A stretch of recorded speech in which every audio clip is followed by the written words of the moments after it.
to introduce to you the creator of the Hunger Games themselves, Dean Casca Highbottom. Por rescatar niños, ¿verdad? ¿Puedes ayudarme a encontrar a mi hermana? Te lo prometo.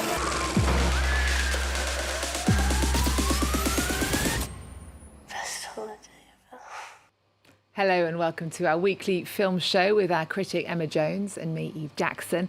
We start this week with a prequel in the Hunger Games series.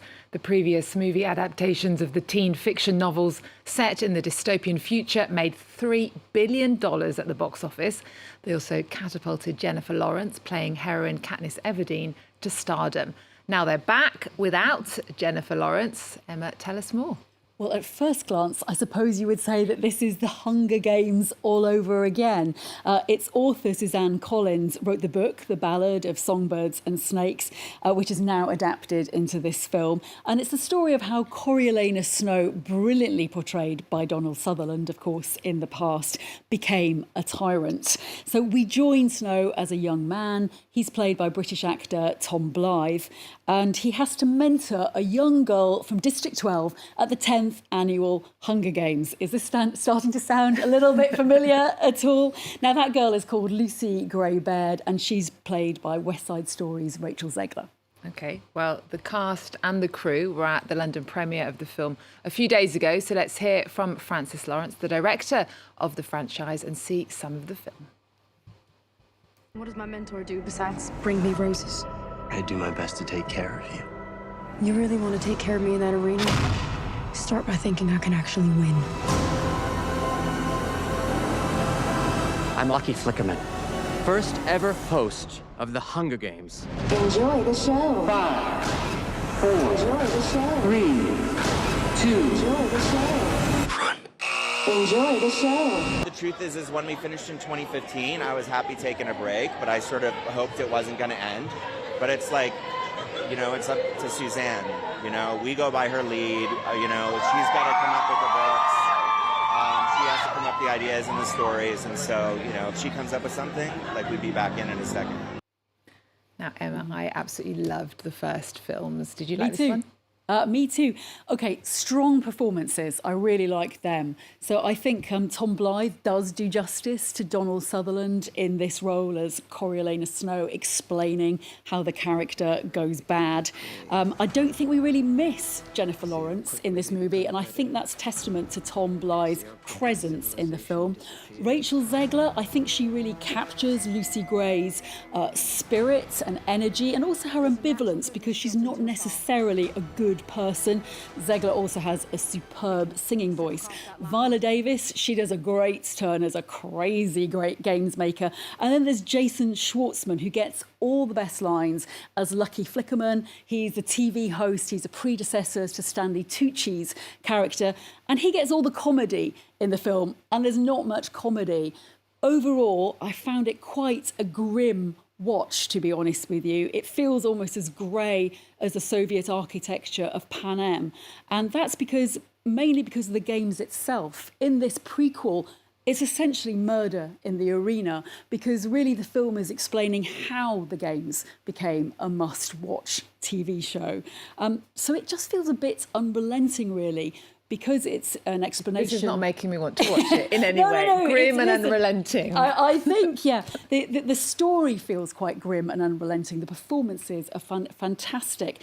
But because there's no hope of redemption, because it's a story of villainy, I think we really miss the goodness of the character of Katniss Everdeen. It's also 2.5 hours long.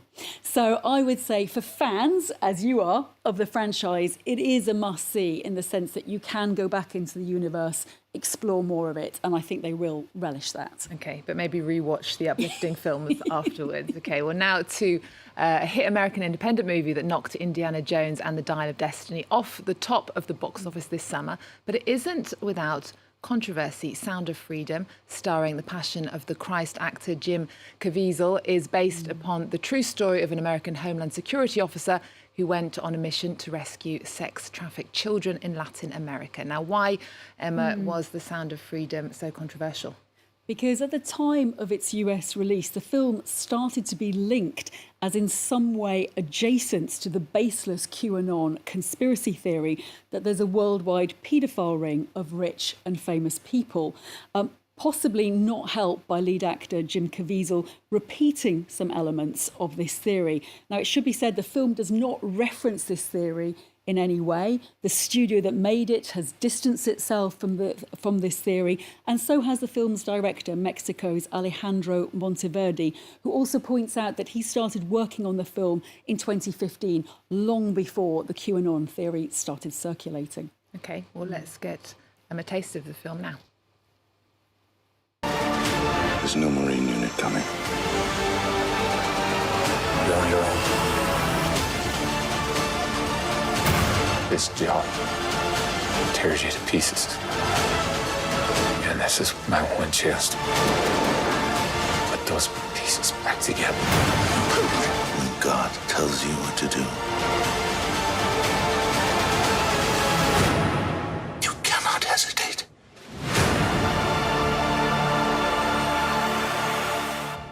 So what's the film actually like? So there's elements, a feel of Liam Neeson's Taken in there, though it isn't as good as that original Taken movie. Basically, it's a straightforward action thriller about a good American dad who gives up his job in order to go and rescue 2 trafficked children. And it should be said that those children are really strong in this film. The best scenes take place in Latin America and with them in it. Most notably, probably the downside of the film is it's lacking in characterisation. So I feel that Jim Caviezel's playing a very two-dimensional, everyday hero who nevertheless manages to get into a guerrilla camp in Colombia when he doesn't really have any of Liam Neeson's skill set. But despite it being, you know, quite a simple action thriller with a real noughties feel about it, old-fashioned word of mouth really helped the film, and it made $200 million in US cinemas this summer. That's crazy, isn't it? Yeah. Well, worth watching. Yeah. We'll see what all the fuss is about. Well, next to a film that won the top prize in the Un Certain Regard section at Cannes this year, How to Have Sex by Molly Manning Walker, is a debut feature from the British director, and it's the story of a group of girls who go on a post-exams holiday. Now, Emma, I was totally blown away by this, and you're a fan too, aren't you? Yes, I absolutely love it. So last year we had Charlotte Wells and her Oscar-nominated feature After Sun, which was a debut. Now we have another British director, Molly Manning Walker, really delivering a punchy first feature that manages to combine the joyful teenage hedonism of a rite of passage summer holiday, along with a serious message about sexual consent. So Mia McKenna-Bruce plays Tara, and she's a girl who's really feeling the peer pressure to lose her virginity on this holiday. This leads her into a sexual situation where she doesn't feel able to articulate that she doesn't want to go ahead. OK, well, at the Cannes Film Festival, Molly Manning Walker told us that this was a very personal film for her, based on her own holiday experiences. What's your name? Tara. I've not noticed it before, but you're proper beautiful. This project was like realising how vivid those memories were and how much influence they'd had on me as a young teenager. They had a huge impact on the sex, and I think what we're trying to do with the film is like re-educate about female pleasure and good sex and like how we do that, because I think in both men's eyes and women's eyes it comes too late in the game. You two are two of my best mates. Gang, gang, gang. No one cares if you're a virgin. It's very chill. So why are you bringing it up then? Hey, we're going to play a game.